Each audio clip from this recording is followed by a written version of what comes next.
Sejam todos bem-vindos aqui no canal Assunto do Dia.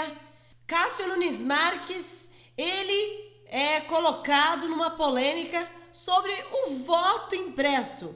Pois é, o voto impresso foi aprovado na CCJ da Câmara, pode valer a partir de 2026, lembrando aqui a vocês que o presidente do TSE em 2026 será o ministro Cássio Nunes Marques.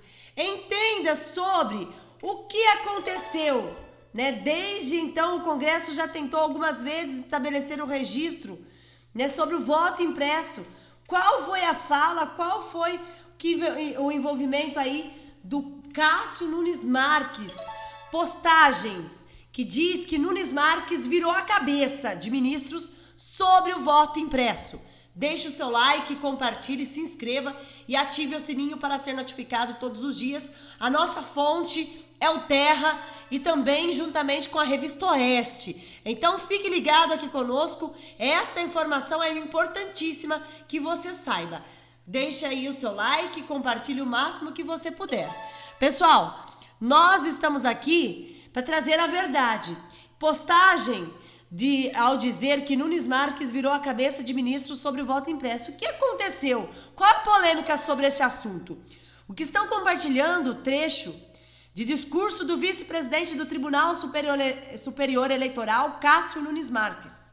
Legenda sobreposta ao vídeo diz: nós vamos colaborar com o Congresso e não vamos emitir opinião sobre o voto impresso. Nunes Marques muda de opinião dos demais ministros do STF no TSE. Lembrando a vocês aqui que isso é fato verídico, que Nunes Marques e André Mendonça se colocaram contra as prisões dos presos dos atos do dia 8 de janeiro, contra todos os ministros que votaram a favor, principalmente o relator dos atos do dia 8 de janeiro. Eles disseram que o que estava acontecendo não estava correto, eles deveriam ser julgados em primeira instância. E André Mendonça já disse em outros bate-boca, aí, tanto com o Alexandre de Moraes, quanto também com o Luiz Roberto Barroso, que o Supremo Tribunal Federal estava invadindo competência do Poder Judiciário, aliás, do Poder Legislativo. O Judiciário estava invadindo competência do Poder Legislativo. O Arthur Lira também, nesta semana, deu uma cutucada nos ministros do STF, dizendo que eles estavam invadindo competência, porque sobre as emendas PIX, quem já havia decidido era o Congresso Nacional. Inclusive, isso deixou o Flávio Dino aí muito descontente, no qual ele rebateu essa fala, não citando o nome de Arthur Lira, mas dando indireta. Mas sobre o voto impresso, o Estadão verifica, né, investigou e concluiu que é enganoso a postagem investigada. Recorta o trecho de um discurso de Nunes Marques durante a audiência pública que discutia o voto impresso na Comissão de Constituição e Justiça da Câmara dos Deputados.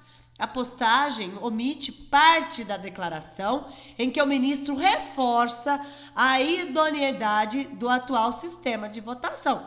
Ele disse que 22 anos depois da implantação das urnas eletrônicas em 1996, o sistema se provou, uma vez mais, à altura do desafio de apurar com exatidão e celeridade a vontade do eleitorado brasileiro, atualmente composto com pouco mais de 155 milhões de eleitores aptos a votar. O TSE foi procurado para comentar a postagem checada, mas não respondeu. Quem aprova a constitucionalidade das leis é o STF e não o TSE. Além de fazer um corte que prejudica a compreensão do contexto do discurso do ministro, o vídeo investigado trata como novidade o fato de que cabe ao Congresso e não ao TSE decidir sobre a forma de votação no Brasil.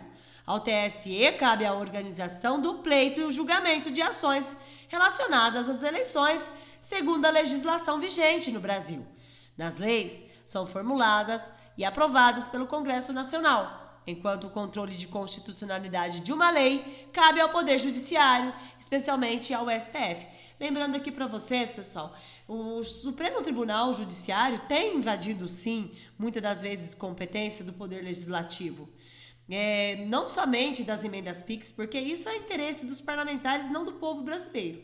Porque, afinal de contas, o dinheiro precisa, sim, ter transparência. Nós precisamos saber para onde vai esse dinheiro. Por que eles estão aí contra a transparência, né, sobre as tais emendas? Isso daí nós temos até que concordar. Mas outra coisa que nós temos que concordar, sim, o Supremo está invadindo competência do Poder Legislativo, como, por exemplo, sobre a descriminalização de porte de entorpecente. No entanto, que existe uma PEC de decisões monocráticas que o Arthur Lira fez questão de parar, de colocar na gaveta. A CPI de abuso de autoridade, com a autoria de Marcel Van Hatten, também está engavetada. Mas uma coisa que nos chama atenção é que foi passado lá na CCJ nesta semana. A Comissão de Constituição e Justiça da Câmara dos Deputados aprovou por 31 votos a 20 o projeto que institui o voto impresso no país e torna obrigatória a verificação física dos votos registrados pelas urnas eletrônicas. A medida também proíbe a utilização exclusiva do voto eletrônico e pode começar a valer em 2026, se tramitar a tempo no Congresso Nacional. Como vocês viram que eu falei para vocês logo atrás, né? Que quem define isso é o Legislativo, é o Congresso Nacional. Né? No Brasil, as leis são formuladas e aprovadas pelo Congresso Nacional, por isso que houve a votação do voto impresso.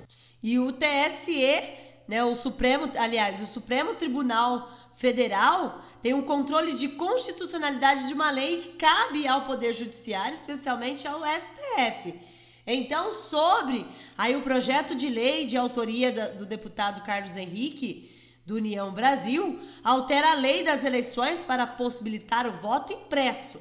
A votação favorável ao texto do relator deputado José Medeiros, do PL, ocorreu nesta quarta-feira. Para se tornar lei, a proposta precisa ser aprovada em plenário na Câmara e no Senado Federal.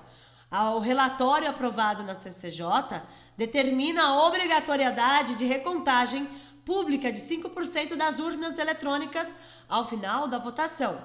A seleção das urnas deve ser realizada por sorteio público manual, na presença de representantes de partidos políticos, do Ministério Público Federal, da Ordem dos Advogados do Brasil e de outras entidades interessadas. Durante a reunião desta quarta-feira, o relator José Medeiros afirmou que a aprovação do voto impresso no país reforça a confiabilidade do cidadão no processo eleitoral. A deputada Bia Kicis, por sua vez, defendeu o texto como uma forma de aperfeiçoar o sistema. Transparência é fundamental. Não existe processo infalível e melhorias sempre são possíveis, disse a deputada Bia Kicis. Vou finalizando por aqui este vídeo. Agradeço a todos pela presença e participação. Que Deus abençoe a sua casa e até o próximo vídeo, se Deus quiser.